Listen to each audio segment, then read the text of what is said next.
आज के इस सेशन में हम लोग शुरू करेंगे effective nuclear charge and Slater rule. Slater rule जानने के लिए आपको कुछ बेसिक बातें पता होनी चाहिए एटॉमिक स्ट्रक्चर की। इसका इलेक्ट्रॉनिक कॉन्फ़िगरेशन लिखना आना चाहिए और एटॉमिक रेडियस के बारे में पता होना चाहिए। ये पता होना चाहिए कि किस तरह से हम इलेक्ट्रॉन्स का डिस्ट्रीब्यूशन करते हैं जब किसी न्यूक्लियस के चारों तरफ शेल्स में इलेक्ट्रॉन फीड करते हैं। तो ये बेसिक बातें अगर किसी को नहीं पता है तो पहले इलेक्ट्रॉनिक कॉन्फ़िगरेशन वगैरह सही से सीख करके एंड एटॉमिक रेडियस को अच्छी तरह से जान करके समझ करके फिर इसको सीखना शुरू करना है। जो इफेक्टिव न्यूक्लियर चार्ज होता है इनफैक्ट वो एक नेट रिजल्टेंट चार्ज की तरह से हम कंसीडर कर सकते हैं जो किसी न्यूक्लियस का आउटर शेल इलेक्ट्रॉन पर होता है। कोई भी एक अगर एटम है जिसमें एक न्यूक्लियस होता ही है और सिर्फ एक इलेक्ट्रॉन है, सिंगल इलेक्ट्रॉन की बात हो रही है, तो यहां तो कोई इफेक्टिव न्यूक्लियर चार्ज की बात नहीं की जाएगी, इसलिए क्योंकि ये सिंगल इलेक्ट्रॉन एक पॉजिटिव एक नेगेटिव के बीच में जस्ट एक अट्रैक्शन हो रहा है। ये जो हम डिस्कस कर रहे हैं इफेक्टिव न्यूक्लियर चार्ज और इससे रिलेटेड जो हम स्लेटर रूल डिस्कस करेंगे, ये मल्टी इलेक्ट्रॉनिक एटम के लिए है। यानी मल्टी इलेक्ट्रॉनिक का मतलब यह है कि जिसमें बहुत सारे इलेक्ट्रॉन्स प्रेजेंट हों और कई सारे शेल्स हों, एक शेल हो या दो शेल हो, तीन शेल हो, चार शेल हो। तो poly electronic multi electronic system जब होता है तो शेल्स भी होंगे, एक शेल हो गया, दूसरा शेल है, तीसरा शेल है। जो बाहर का सबसे बाहर का इलेक्ट्रॉन है हम उसके अट्रैक्शन को कंसीडर करते हैं। ये इलेक्ट्रॉन नेगेटिवली चार्ज है। जो न्यूक्लियस होता है पॉजिटिवली चार्ज एक न्यूक्लियस होता है। शेल में इलेक्ट्रॉन घूमते रहते हैं, पूरा शेल सर्कुलर पाथ पर एक बना हुआ होता है। वैसे तो एटम थ्री डायमेंशनल होता है लेकिन ये रिवॉल्व करता रहता है इलेक्ट्रॉन एक सर्कुलर पाथ पर।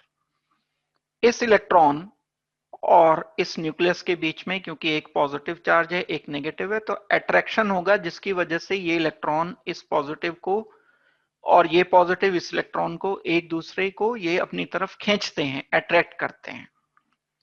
एक टाइप की तो फोर्स ये हो गई जिसकी वजह से इलेक्ट्रॉन न्यूक्लियस में अंदर आना चाहता है। दूसरा एक और फोर्स होगी जो इनर इलेक्ट्रॉन्स हैं, इनर शेल में जो इलेक्ट्रॉन्स हैं वो सब के सब इलेक्ट्रॉन, में तो यहां एक इलेक्ट्रॉन का शो कर रहा हूं, ये इलेक्ट्रॉन इस बाहर वाले इलेक्ट्रॉन को रिपेल करेगा जिसकी वजह से ये इसे बाहर की तरफ पुश करेगा। ये पॉजिटिव इस इलेक्ट्रॉन को अपनी तरफ पुल कर रहा है, खींच रहा है, जबकि ये बाहर की तरफ को पुश कर रहा है। जितने भी इलेक्ट्रॉन हैं इस इनर शेल में, ये इसको अगर मैं एन शेल कहता हूं, ये n-1 हो जाएगा, ये n-2 हो जाएगा, और अगर एक और है तो n-3 हो सकता है। एक और अगर इलेक्ट्रॉन है तो ये भी इसे रिपेल करेगा, बाहर की तरफ खींचने की कोशिश करेगा। और अगर इनर शेल ये है, इसमें इलेक्ट्रॉन है, ये वाले इलेक्ट्रॉन भी इनको भी रिपेल करेंगे और इसको भी कुछ ना कुछ रिपल्शन शो करेगा ये। तो इफेक्टिव न्यूक्लियर चार्ज जो है वो एक नेट चार्ज है या नेट एक अट्रैक्शन हम कह सकते हैं जो इस पॉजिटिव एंड इलेक्ट्रॉन के बीच में लगता है। इनफैक्ट हो क्या रहा था, अगर ये सिर्फ एक शेल होता तो इलेक्ट्रॉन ये रिवॉल्व कर रहा है, पॉजिटिव एंड नेगेटिव के बीच में सिर्फ अट्रैक्शन होना था, तो जो भी इसकी रेडियस है सिर्फ इसके अट्रैक्शन से डिसाइड होती। लेकिन अब एक बीच में एक स्क्रीन आ गई, एक इलेक्ट्रॉन लेयर आ गई है।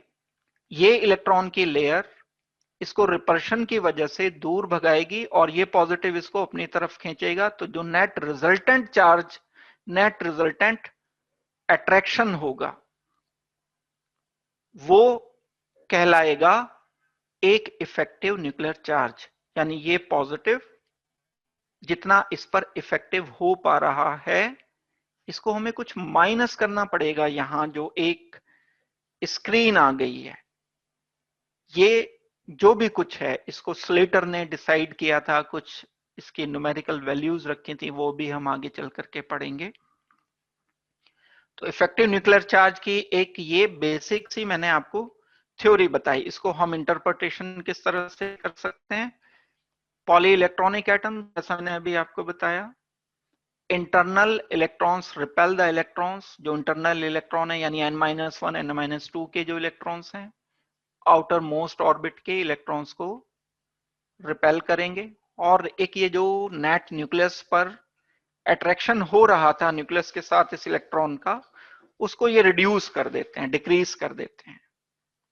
ये डिक्रीज ही इफेक्टिव न्यूक्लियर चार्ज बोला जाता है। इसे हम ऐसे सोच सकते हैं, एक डायग्राम है हमारे पास, पॉजिटिव न्यूक्लियस है, आउटर शेल इलेक्ट्रॉन में ये तो अट्रैक्शन हो रहा है। अब एक की जगह और भी इलेक्ट्रॉन्स हो सकते हैं, बहुत सारे हो सकते हैं।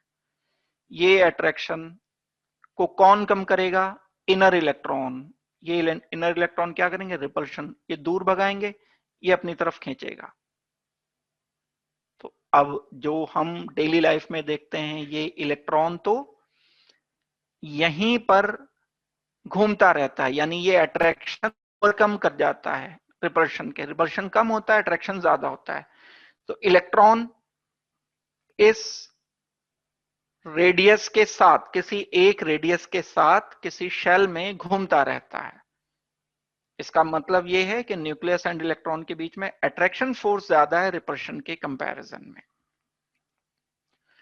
तो ये जो न्यूक्लियस है, इसका जितना पॉजिटिव चार्ज है, वो सारा का सारा पॉजिटिव इसको अपनी तरफ खींचने में यूज नहीं होता, कुछ रिड्यूस हो जाता है इन इलेक्ट्रॉन के रिपल्शन की वजह से। एक पार्ट ही इसका एप्लीकेबल हो पाता है। तो इसका मतलब यह है कि सिर्फ इसका एक पार्ट न्यूक्लियर चार्ज का, इस वाले न्यूक्लियस के चार्ज को हम न्यूक्लियर चार्ज बोल रहे हैं। इनफैक्ट देखा जाए तो सिंपली जितने इसमें प्रोटॉन है वो न्यूक्लियर चार्ज है। अगर मैं कहता हूं कि आयरन है, आयरन में 26 प्रोटॉन होंगे, 26 प्रोटॉन है, तो न्यूक्लियर चार्ज 26 है इसका। लेकिन 26 के 26 इसे अपनी तरफ अट्रैक्ट करने में, नंबर तो 26 ही है, लेकिन कुछ ये कमी आ जाती है इसमें। 26 का कुछ पार्ट ही अपनी तरफ खींच पाता है, वही इफेक्टिव न्यूक्लियर चार्ज है। तो एक पार्ट है सिर्फ, only A part of nuclear charge is effective. 26 में से कुछ पार्ट, सारा पार्ट नहीं, क्योंकि कुछ ने तो रिपल्शन कर दिया। इसको हम बोलते हैं कि ये इफेक्टिव न्यूक्लियर चार्ज है। तो जो इनर इलेक्ट्रॉन्स होते हैं, ये एक शील्ड बना लेते हैं। ये वाले जो इनर इलेक्ट्रॉन है, इन्होंने एक स्क्रीन बना ली। इसको हम ऐसे सोच सकते हैं कि एक हमने मैग्नेट रख रखा है, यहां पर भी एक आयरन बार है, ये अपनी तरफ इसे खींच रहा है। न्यूक्लियस बाहर के इलेक्ट्रॉन को जैसे खींचता है, तो ये मैग्नेट आयरन बार को खींच रहा है। हम यहां पर एक सपोज करते हैं मोटा कोई एक कॉर्क रख देते हैं या थर्माकोल रख देते हैं। अब इसका अट्रैक्शन कुछ कम हो जाएगा। जो अट्रैक्शन कम हो जाएगा, तो ये इफेक्टिव जो भी अट्रैक्शन है, वो इफेक्टिव अट्रैक्शन ही इफेक्टिव न्यूक्लियर चार्ज है। ये हमने इफेक्टिव न्यूक्लियर चार्ज को समझने की कोशिश की है।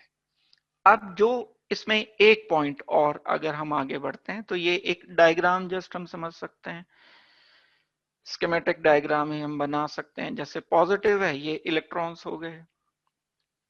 अब इन इलेक्ट्रॉन में अगर हम कंसीडर करें, तो ये अट्रैक्शन है पॉजिटिव एंड इलेक्ट्रॉन के बीच में। ये रिपल्शन हो गया, ये वाला इलेक्ट्रॉन इस इलेक्ट्रॉन को रिपेल कर रहा है, ये इलेक्ट्रॉन इस वाले इलेक्ट्रॉन को रिपेल कर रहा है। रिपल्शन का मतलब ये दूर भगाने की कोशिश करेगा। लेकिन जो न्यूक्लियस का प्रोटॉन है, वो इस बाहर के इलेक्ट्रॉन को, बाहर वाला इलेक्ट्रॉन, ये सबसे आउटर शेल वालों को भी और इनको भी, वो नेट, हम तो क्योंकि रेडियस डिसाइड करने के लिए सारा कुछ कर रहे हैं, तो ये अपनी तरफ अट्रैक्ट करेगा ही। तो फोकस इसी इलेक्ट्रॉन को करना है जो आउटर शेल का है, अदरवाइज ये अट्रैक्शन तो इनर इलेक्ट्रॉन्स में भी चल ही रहे होंगे। तो क्या होता है इफेक्टिव न्यूक्लियर चार्ज? ये एक पार्ट होता है न्यूक्लियर चार्ज का। जो कि आउटर इलेक्ट्रॉन पर, आउटर मोस्ट पर भी कर सकता है, n-1 पर भी कर सकता है। अच्छा, जब हम इफेक्टिव न्यूक्लियर चार्ज सोचने की कोशिश करेंगे इस वाले इलेक्ट्रॉन पर, इस इलेक्ट्रॉन पे मान लो मैं इफेक्टिव न्यूक्लियर चार्ज देखता हूं, तो इसका अट्रैक्शन देखूंगा मैं फिर इसके साथ,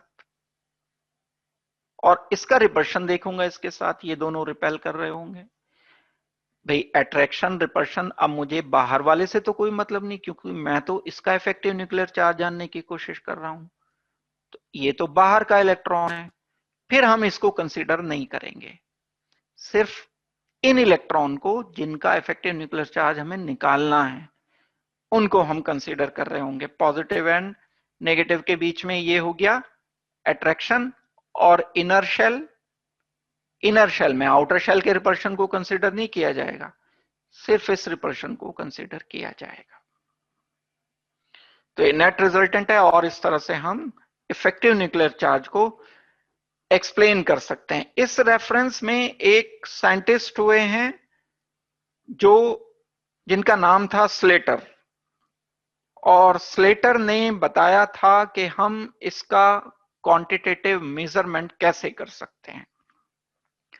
उन्होंने कुछ एक रूल्स दिए थे, जिस रूल के अकॉर्डिंग हम बता सकते थे कि इफेक्टिव न्यूक्लियर चार्ज कितना होता है। अगर हम इफेक्टिव न्यूक्लियर चार्ज सोचते हैं,